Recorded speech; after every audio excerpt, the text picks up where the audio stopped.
I'm going to get the bad news out of the way first. And the bad news is that education around the world is broken, but learning is alive and well. So let's celebrate that.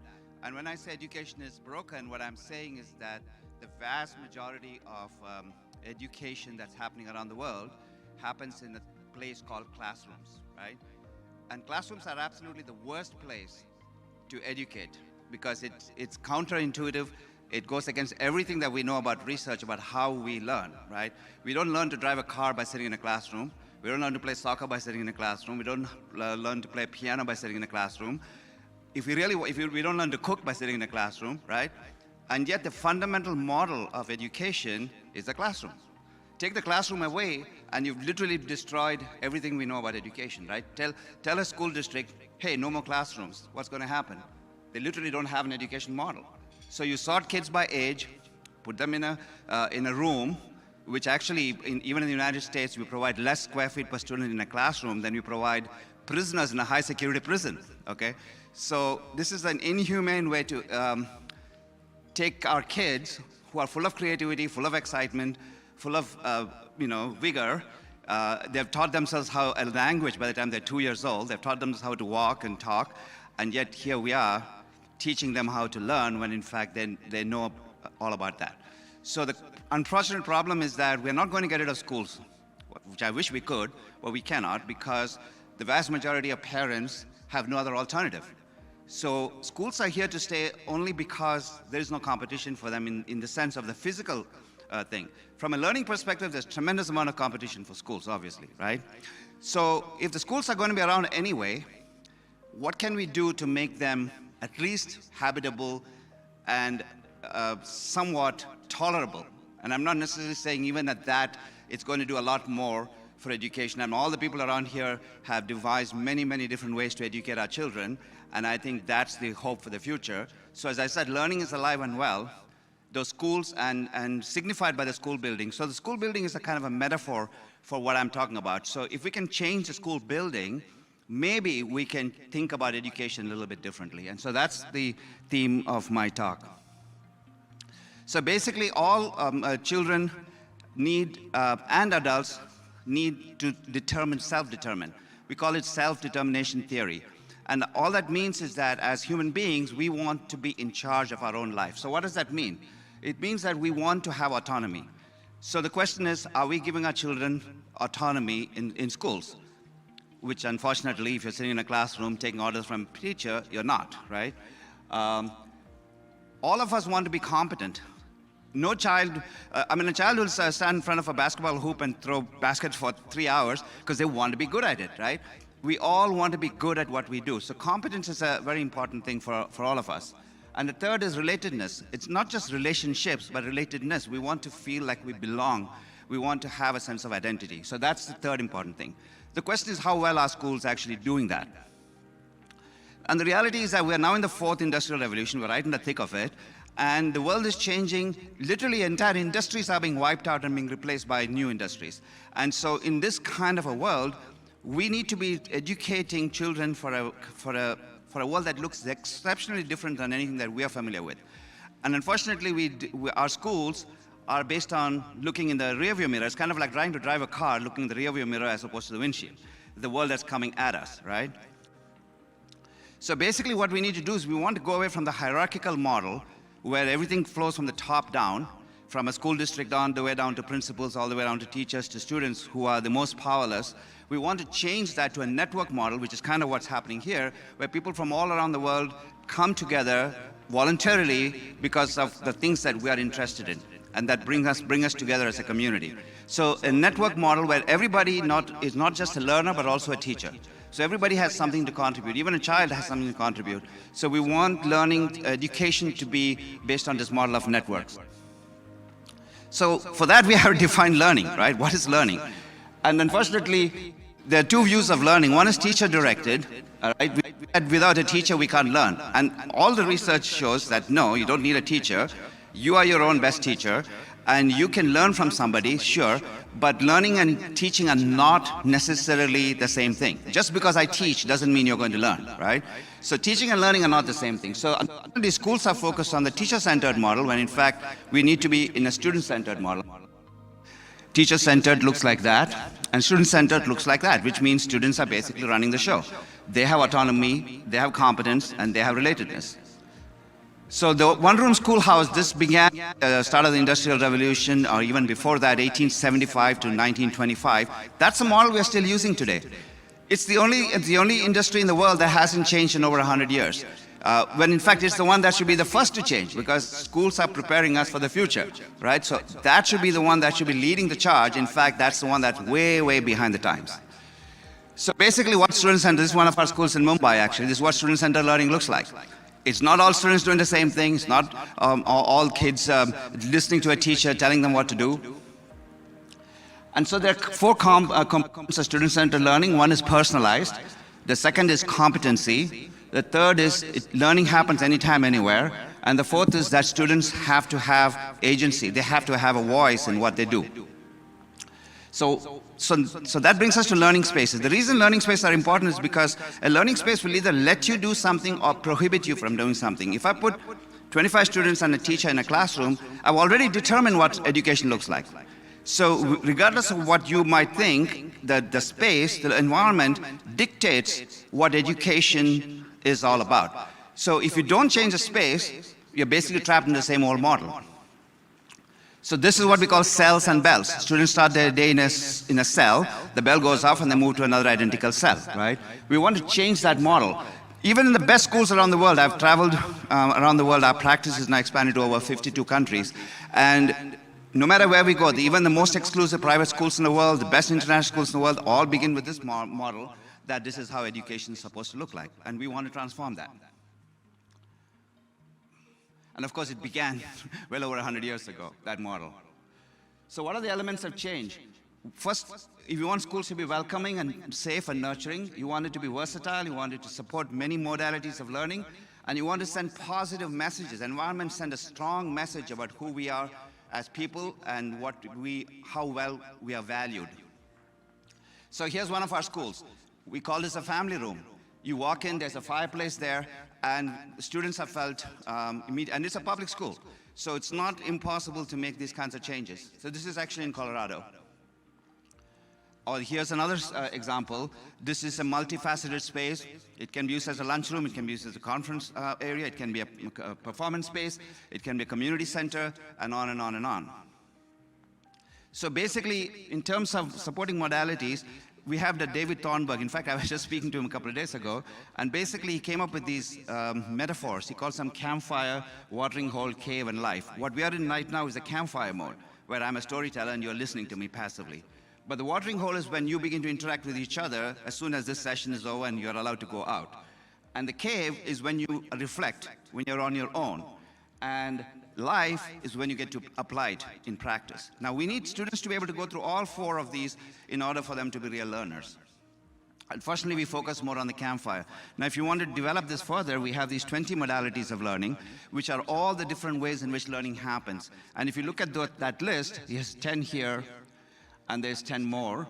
You will begin to see how few of them a classroom can accommodate, probably 2 or 3 of them. So there are 20 different ways in which we can learn, and yet we're trapping students in a place where you can do 2 of them or 3 of them. It makes absolutely no sense. So how do we change it? Now, this is one of our schools in this International School of Brussels. This was actually a temporary space that we designed for them. And you can see all the ways of learning that are happening here. Now, look at this image and think about a classroom and think about the different ways in which learning can happen here. And you don't even see a teacher here, do you? So students are completely competent to learn and manage themselves, and yet we feel that we have to be like a mother hen over them on a constant basis, which is completely an absurd idea. So what is the new direction? Basically, what we are saying is in our schools, we don't have classrooms and corridors. We have learning communities. A learning community is a variety, a multiplicity of places, spaces in which varieties of learning can happen, so that students can self-determine the mode of learning that they want to be in. So the curriculum can be the same. The pedagogy is different, and the methodology of learning is different. So here's one of our schools. This is an award-winning school in Greenville, South Carolina. You can see this is what it looks like. So in practice, we have what we call, these are what we call learning studios, and see that's a garage door that opens up, and students can filter out into this space. And that, by the way, can be kept open if the teacher desires that. And we have seminar rooms, we have distance learning areas, and we have a massive hands-on laboratory for students to go and build whatever they want to build. And of course, we have these common spaces as well. This is another school which used to be a classroom and corridor in the Internet School of Dusseldorf that we converted to a space that looks like this. This is again Internet School of Brussels. This is in Michigan. This is an American School of Bombay. This is what we call an atelier, a studio for students to experiment with art. This is an early childhood, 3- and 4-year-olds are competent to take care of themselves. They don't need a teacher to be constantly monitoring their actions. These are 3- and 4-year-olds, and this is in St. Petersburg in Florida. And you can see, completely self-directed, completely with, and not needing constant supervision. This is a public school in Florida. This is a school that we converted in Barcelona. It was a 100-year-old building. We went in, and for a summer, we completely converted it to a space where the students can flow freely. And so how do we get there? I just wanted to tell you that all hope is not lost. Even for traditional schools, if they really want to make changes, it can be done, and some of it can be done literally over a summer. So I wanted to share this sort of change model with you. So this is what we call as cells and bells, right? So this is what a traditional school, lecture-oriented classrooms look like. And I'll show you how it can be converted pretty easily to this new model that I'm talking about. So you get rid of the traditional furniture, obviously. You get rid of some of those walls, and the walls are usually not load-bearing, so they're easy to get rid of. And then you reorganize a space in a completely different way. And as you can see, that same space, the corridor has gone, and now we have a series of different size rooms and with different kinds of furniture. And now we have learning studios instead of classrooms, right? We call this a small learning community. And you have an area that can be used for the whole group to gather together, maybe 150 students or so, or it can be reconfigured to be in a more collaborative arrangement. These so-called classroom type spaces can still exist if a teacher wants to do a direct instruction or a lecture, but then those spaces can morph where the two teachers now work together as a team, and these rooms can be connected to the main center outside through these garage doors that can open up. And by the way, this is a model that we employ all the time. So while this is an animation, I've shown you some of the pictures of the various schools we've done all around the world that look exactly like this. So here's an example of that. This is Horace Greeley High School in New York, Chappaqua, New York, and it's near New York City. And essentially, we took 3 classrooms, traditional classrooms that look like this. Okay, in one of the top performing high schools in the country, this is what it looked like. Okay, and this is how we converted it to create a variety of modes of learning, and this is what the finished space looks like. So now if you look at these images, you kind of see the kinds of things that are happening there that could not have happened in the classroom. That's the whole point, that learning needs to look different if you really want students to learn. Old kids, young kids, it doesn't matter. And teachers, this is the role of the teacher, a facilitator, somebody who is giving you wisdom, someone who's giving you guidance, but not someone who's telling you what to do or how to do it. This is a very traditional school in Tampa, Florida, that was one of the top performing schools, by the way, an all-girls school at a high school level, and this is what it looked like. They're performing well, so what's the incentive to change? Because the old measures of success are do well on an exam and get into a good college. And they're doing that, so why change, right? But except they're not gaining any of the skills and competencies that you need for success in today's world, which has nothing to do with getting good SAT scores and getting into better colleges. It has to do with what you were talking about earlier, entrepreneurship, creativity, critical thinking, challenging conventions, all of those things which schools don't teach. So we had a hard time convincing these people. They hired us, so we basically said, give us an opportunity to do something for you. And so essentially what they did is give us a couple of rooms, computer labs, which they didn't need. And they said, okay, let's start with these rooms, and let's see if you can do something to dramatically change who we are as a community, our culture. So essentially, that's what we did. Those 2 computer rooms over a summer, we converted it into what we call an innovation lab. And that's what that lab looks like. And you can see, very student-directed, teachers are on the sidelines. And by the way, this is the first day that these kids were when I went there, this is the 5th grade, it's the first day that they had been in this space. They completely took to it like fish to water. They had absolutely no problem figuring out the technology, and they were completely running the show. And you can see the teacher's job is to just kind of hang around. Now, if a teacher does want to do a lecture or a direct instruction, she can always pull a whiteboard, do a couple of minutes of instruction, and then the whiteboard rolls away. And so, of course, the school saw the success of that and said, okay, now you can do the rest of our school. And so here are some before and after pictures of the spaces. So that's the before picture, and this is the after. This is the before picture, after, before, after. So how do we know this stuff works? Basically, we have some apps I don't have time to get into in detail. Essentially, we want our communities to be empowered to see if their spaces are being used in the way they were designed to be used. So students actually have the apps on their phone, and so they basically can monitor and do audits of their own space so that they can see, hey, are we actually moving from a teacher-centered to a student-centered model? Are we actually using these wonderful spaces these architects have created for us in the way they are intended to be used? And so we get data back, which will hopefully provide the incentive that school leaders need to make the changes happen pedagogically as well. And of course, the app is available for both the iPhone and the Android platforms. We have several books by our team Roni's, my partner, is there. She and I co-authored the latest one. She's the head of our Israel studio. Normally, she and I are doing this stuff together, but this time she was kind enough to accompany me on this one. So here's stuff that you guys can get, and most of it is also available online. So again, I wanted to quickly end with this COVID. Obviously, it's on everybody's mind. How does this impact anything? So basically what I'm saying is all the stuff that I'm talking to you about still is one piece of the education puzzle, right? The physical school is just one piece. But that one piece has to look very different. And I've already given you many examples of that how it can look different. But it has to be part of a much larger system that we call education. Education isn't what happens in a school, in other words. Education is what happens in our life. And if you see all the different boxes, we don't want to duplicate in the online world what we are doing in the physical school building, which is unfortunately what happened during COVID. You had a teacher, and you had a Zoom, and you had 25 students on the Zoom. You don't need to do synchronous teaching in the online world. You can do asynchronous, right? So we just didn't get the idea that the classroom is obsolete, right? And so why are we duplicating that in the online world? The online world should look very, very different. So basically, if I'm learning to play the guitar, yeah, I can go on YouTube, I can have someone teach me, but I still need to figure out how to play it.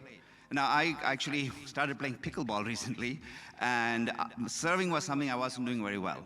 I'm usually a tennis player, so pickleball is new for me. So I went on YouTube, and the guy gave me very, very specific and clear directions on how to serve. And I mimicked the motions and everything, and I said, okay, and now I know how to serve. Of course, I go on the pickleball court, and nothing that I learned on the YouTube video is working in the real world, right? So my point is that online learning is great, but unless you practice it, unless you do it yourself, it's not real learning. Learning happens when you've completed that cycle of doing things on your own, right? So there's so many different things that can be done in the online world, but we still have to take that into the real world as well in order for real learning to happen.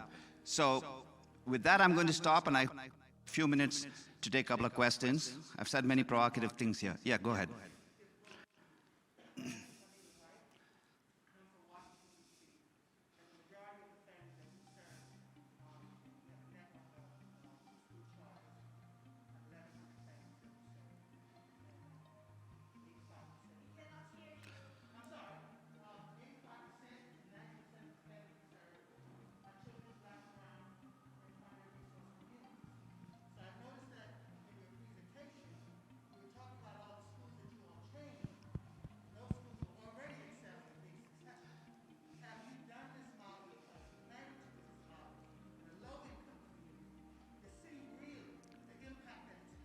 Yeah. Yeah. The attendance, behavior, Yeah. other academic performance. performances that we measure? Yeah. I'd like to know. I'm really glad you asked the question.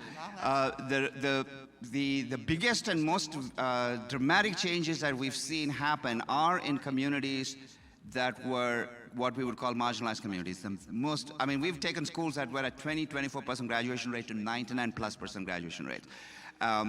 And in fact, the interesting thing is those are the communities that are most willing to do the changes. Stuff that I showed you were the ones that are most resistant to change, okay? We actually did the master plan for Washington, D.C. public schools, by the way. So basically, we believe that those children, more than any others, need this, because the way I see it is that the kind of torture we put these kids through, the kids who are in the suburbs, they can put up with it, because the rest of their life is good. They go to Paris in the summer and they have a swimming pool in the backyard and all that. But the kids in the urban areas who have a hard life, they come into school and they're trapped in these boxes. It's a lot harder for them. And they also have something called nature deficit disorder, where kids in urban areas are much less likely to have connection with nature.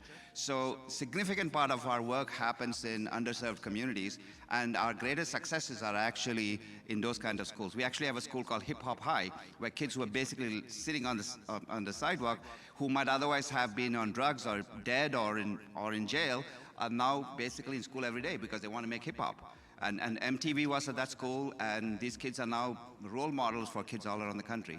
I completely agree with you that that's the demographic that we really need to start with, because the rest of them will survive. They'll do okay, you know. Yeah, I agree. The slides, yeah. You're welcome. Yeah, go ahead.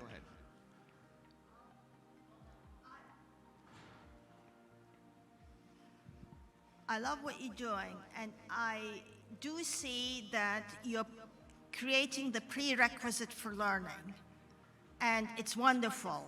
And I'm going to ask you a hard question just because we need to consider that, which is, can you talk about the evidence on improved student learning, of how much better do students learn in your environments, and can you show the data on that?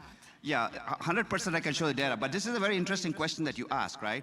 Because what we have done in learning, in education in particular, is we are measuring we are valuing the things that we can measure, instead of measuring the things that we value. Okay? So what do we value as for a child? We want a child to grow up to be independent. We want them to be competent. We want them to have good relationships. Are we measuring that? And can you measure that in the short term? So the reality is that the things that we really want our children to be good at take months, if not years, right? Do we have the patience for an assessment system that might take years to give results? No. So the thing that we can measure is process. I can measure if a child is collaborating.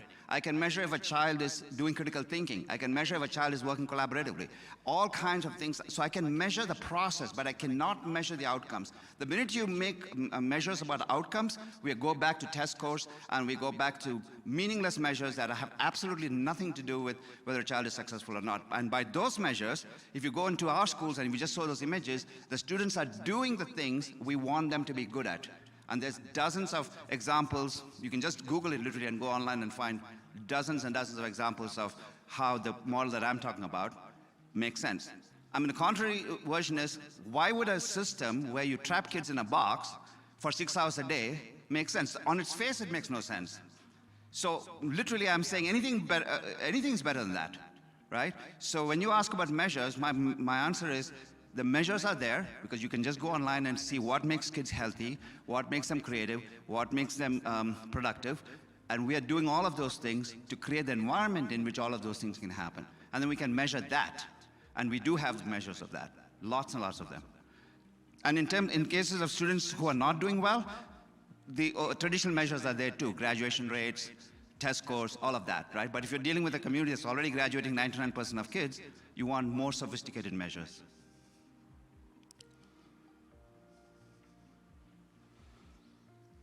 Any other questions? Yes? The process that you're talking about in terms of a new model of education goes back over 100 years with John Dewey talking about a different way to educate our kids.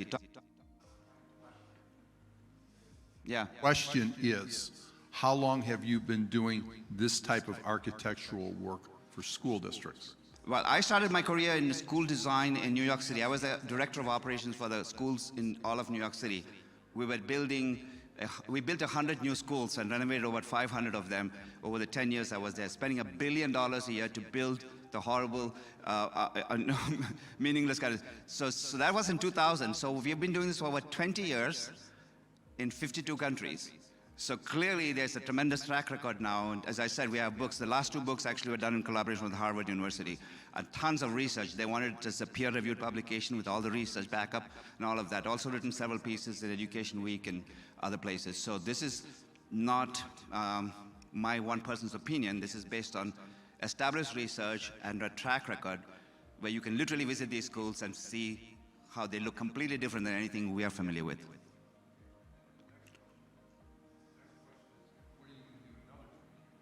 Pardon me? Well, the next 20 years, as I said, is we're in an interim period where we need schools, right? In the same way, we are in the place in schools where the school is the post office. We still have it. It's not gone away, right? But how often do we use the post office to communicate? 90% of our communications happen without the post office. When was the last time any of us visited the post office, right? So the school is the post office of in the world of education. We don't need it, but it's there as a custodial arrangement for kids. It's not necessary to have a school if learning were the only reason. But you need a place where students can physically be, and we want those spaces to be as healthy, as socially conscious as possible. In other words, we want students to be able to develop themselves socially and emotionally. We want them to have inter-age groupings. So yes, the physical place where students go will continue to exist. Hopefully for the next 20, 30, 50 years even, right? We need them to go somewhere. Now, there are places where students don't get segregated from the community. Like in New Zealand, I know a school where basically parents drop kids off and then they hang out with them for lunch. You know, it's not like kids go away and then they reappear in the afternoon, right? There are so many different models that are possible, especially now with COVID, we're forced to try different models. But the physical school building, to be honest, at a high school level, we don't need it. And we've actually been designed as, we're asked to design a school in Virginia, and we basically said you don't need it. We just designed a set of satellite learning centers. So the physical school is going to change, but there still needs to be a place for kids to go when they're young, but doesn't need to look like what we would think school should be. I think I might be up close to my 30 minutes. Is there any more questions? Yes. Yes, the website is educationdesign.com. Or you can email me, anybody. It's prakash@educationdesign.com. So it's a real pleasure to meet all of you, and I hope the rest of the conference goes well, and good luck, and looking forward to it. Thank you.